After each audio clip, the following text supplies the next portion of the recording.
नमस्कार, मैं doctor Nilesh Kumar Taylor, शासकीय महाविद्यालय हाटपिपलिया, जिला देवास से। जैसा कि आप विद्यार्थियों को विदित ही होगा कि वर्ष या जिन्हें हम सत्र कहते हैं 2025-26 में वोकेशनल विषय व्यक्तित्व विकास में पूरा पाठ्यक्रम एवं उसके प्रायोगिक बदल चुके हैं।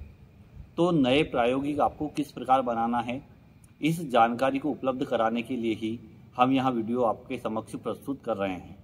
अगर हम बात करें प्रायोगिक की, तो उसमें 6 विषयों पर आपको प्रायोगिक फाइल बनाना है, जिसमें आप किस प्रकार लिखेंगे, क्या जानकारी लिखेंगे, उसके बारे में हम आपको यहाँ पर संक्षिप्त जानकारी उपलब्ध करा रहे हैं। इसमें आप कुछ अतिरिक्त चीज़ें जोड़ सकते हैं या कुछ कम भी कर सकते हैं। तो अगर हम पहले प्रायोगिक की बात करें तो पहला प्रायोगिक है समीप स्थित किसी आंगनवाड़ी, शासकीय स्कूल या शासकीय प्राथमिक स्वास्थ्य केंद्र का सर्वेक्षण करके प्रतिवेदन बनाना है।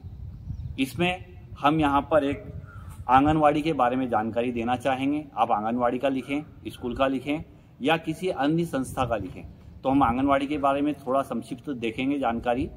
सर्वप्रथम आपको अपने गांव की या शहर में किसी वार्ड की जहां पर आप रहते हैं उस आंगनवाड़ी का जानकारी डालना है, जिसमें आप उसमें कार्य करने वाली सहायिका एवं कार्यकर्ता का नाम, जिस दिनांक को आप वहां पर गए हैं उसकी जानकारी बताना है। इसके पश्चात आपको यह जानकारी देना है कि आंगनवाड़ी केंद्र में कौन कौन सी योजनाएं शासन के माध्यम से चल रही हैं। सारी योजनाओं की विस्तृत जानकारी दे सकते हैं। इसके पश्चात आंगनवाड़ी कार्य को करते समय आंगनवाड़ी में किन किन चुनौतियों का सामना वहां पर कार्य कर रहे व्यक्तियों को आता है, साथ में उन समस्याओं को किस प्रकार दूर कर सकते हैं वो सुझाव भी आप यहाँ पर दे सकते हैं। और अंत में आप निष्कर्ष लिखें। साथ में इसके अतिरिक्त आंगनवाड़ी में अगर कोई विशेष सुविधा हो तो उसके बारे में भी आप यहाँ पर बता सकते हैं। मतलब आंगनवाड़ी संबंधी कोई भी जानकारी आप उपलब्ध करा सकते हैं। यहाँ पहला प्रायोगिक पूर्ण होता है। इसके पश्चात दूसरा प्रायोगिक है अपने परिवार का वंशावली वृक्ष बनाना एवं पारंपरिक परंपराओं पर प्रतिवेदन का लेखन करना। तो यहाँ पर एक वंशावली वृक्ष आप वृक्ष के रूप में बता सकते हैं और चाहें तो गोले के रूप में बता सकते हैं, या आपको जैसा भी उचित लगता है एक चार्ट के रूप में अपने दादा, परदादा, आपके माता पिता, पुत्र या जो भी उनकी संतानें हैं उनके बारे में अलग अलग आपको यहाँ पर जानकारी उपलब्ध करा के एक चार्ट बनाना है।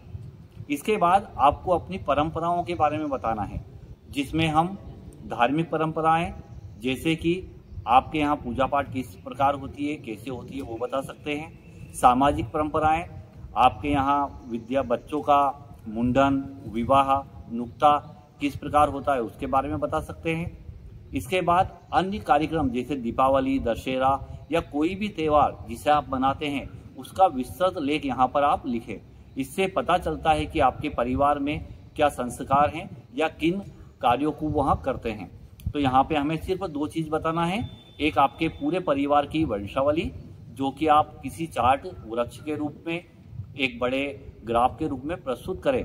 और इसके बाद आपके परिवार में जो अन्य कार्य होते हैं, धार्मिक हुए, सामाजिक हुए, सांस्कृतिक हुए, उनके बारे में आप विस्तृत लेख लिख सकते हैं।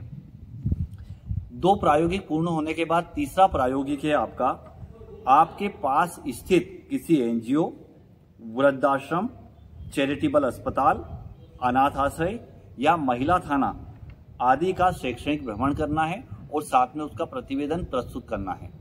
तो सामान्य तौर पे अगर हम देखें तो महिला थाना ले सकते हैं, अनाथ आश्रय ले सकते हैं या कोई भी ऐसी संस्था जो आपके समीप हो। हम यहाँ पर महिला थाने के बारे में बताना चाहेंगे। अगर आप आसपास कोई भी थाना है तो सामान्य तौर पर हर थाने के अंदर एक महिला थाने का निर्माण कर दिया गया है। तो महिला थाने में आपको सर्वप्रथम जाना है। वहाँ पर टीआई या निरीक्षक कौन है उनका नाम लिखना है, कार्य कौन संभालता है उनका नाम लिखना है, जो आरक्षक महिला होती है उनका नाम लिखना है, कंप्यूटर ऑपरेटर है उनका नाम लिखना है। इसके पश्चात किस दिनांक को गए यह जानकारी भी देना है। प्रतिवेदन में आपको ये बताना है कि कोई पीड़ित महिला में उसके साथ किसी भी प्रकार का दुराचार हुआ है तो उस दुराचार की जानकारी वो किसे देती है आकर, सर्वप्रथम उसकी रिपोर्ट या आवेदन पर कौन विचार करता है इसकी जानकारी देना है। अगर एफआईआर दर्ज होती है तो एफआईआर दर्ज करने के क्या तरीके हैं उसको बताना है। महिलाओं की काउंसलिंग होती है या महिलाओं को कुछ चीज़ों के बारे में विस्तृत जानकारी दी जाती है। कभी कभी पति पत्नी के विवाद हो जाते हैं तो पत्नियां सामान्य तौर पे शिकायत करने जाती है, तो वहां पर उन्हें किस प्रकार समझाइश दी जाती है इसके बारे में आप विस्तृत लेख लिख सकते हैं। अगर आपके आसपास अनाथालय है तो वहां पर जाकर बच्चों के बारे में आप पूरी जानकारी लें। वृद्धाश्रम है तो वृद्धाश्रम में किस प्रकार बुजुर्गों की सेवा की जाती है, क्या कार्य है, सरकार क्या करती है, इसके बारे में वहां पर इंचार्ज कौन है इसके बारे में भी आप प्रतिवेदन बना सकते हैं। यहाँ पर हमारे 3 प्रायोगिक पूर्ण होते हैं।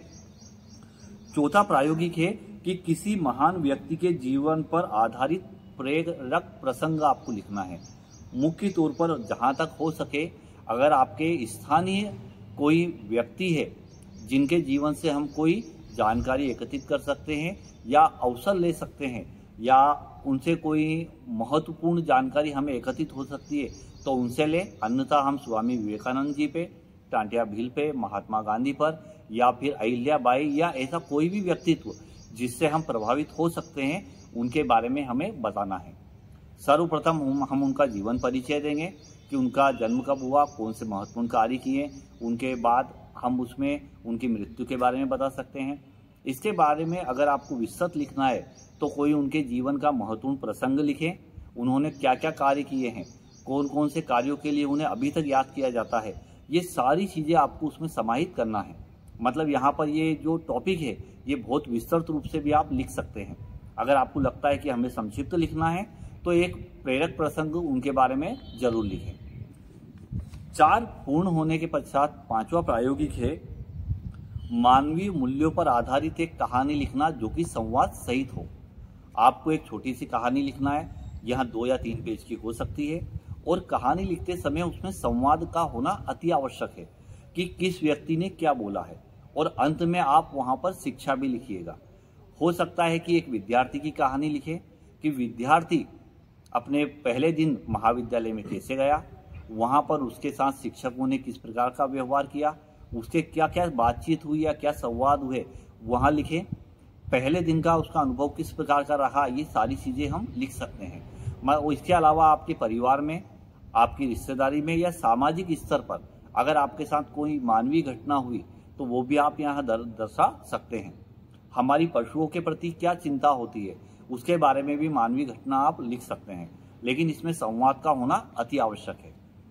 5 पूर्ण होने के बाद 6ठा और अंतिम प्रायोगिक जो है उसमें स्थानीय ऐतिहासिक महत्व के स्थलों का शैक्षणिक भ्रमण करके प्रतिवेदन बनाना है। तो आप या तो देवास जिले का बना सकते हैं जिसमें देवास की टेकरी, बागली का जटाशंकर मंदिर, गंदरपुरी जहां पर जैन समुदाय का बहुत ही ऐतिहासिक चीजें मिलती है उसके बारे में बता सकते हैं। अगर आप हाटीप्लिया के बारे में लिखते हैं तो नरसिंह भगवान के जो मूर्ति 3 बार सैर सकती है, पाषाण मूर्ति, उसके बारे में जानकारी दे सकते हैं। या ऐसा कोई भी ऐतिहासिक घटना देवास जिले में मां नर्मदा गुजरती है तो उसके आसपास जो महत्वपूर्ण और अच्छे ऐतिहासिक मंदिर है उनके बारे में बता सकते हैं, तो उनके बारे में अधिक से अधिक जानकारी लिखें। एक विशेष नरसिंह मंदिर भी ले सकते हैं या पूरे देवास जिले की छोटी छोटी अनेक जानकारी भी आप बता सकते हैं। यहाँ पर हमारे देवास जिले में कांवड़िया पहाड़ है जहाँ पर पत्थर बसते हैं, वो एक ऐतिहासिक घटना है जो कि हमें दर्शाती है कि पांडवों ने किस प्रकार पत्थरों को जमाया था, जो घटना उससे जुड़ी हुई है। कर्णावत मंदिर है, कर्णावत मंदिर में किस प्रकार भीम द्वारा कर्ण मंदिर को दिशा पलट दी गई उसके बारे में आप बता सकते हैं। या ऐसी कोई भी ऐतिहासिक घटना जो आपके क्षेत्र में हुई हो उसके बारे में आप विस्तृत प्रतिवेदन जानकारी लिखें कि वहाँ क्या है, क्या क्या होता है। ये सब बताने के पश्चात आपके 6 के 6 प्रायोगिक फाइल पूर्ण हो जाएगी। अगर इसमें किसी प्रकार की दिक्कत आती है तो आप हमें मैसेज कर सकते हैं, हम आपकी समस्या को हल करने में आपका सहयोग करेंगे। इसी के साथ धन्यवाद। जय हिंद, जय भारत।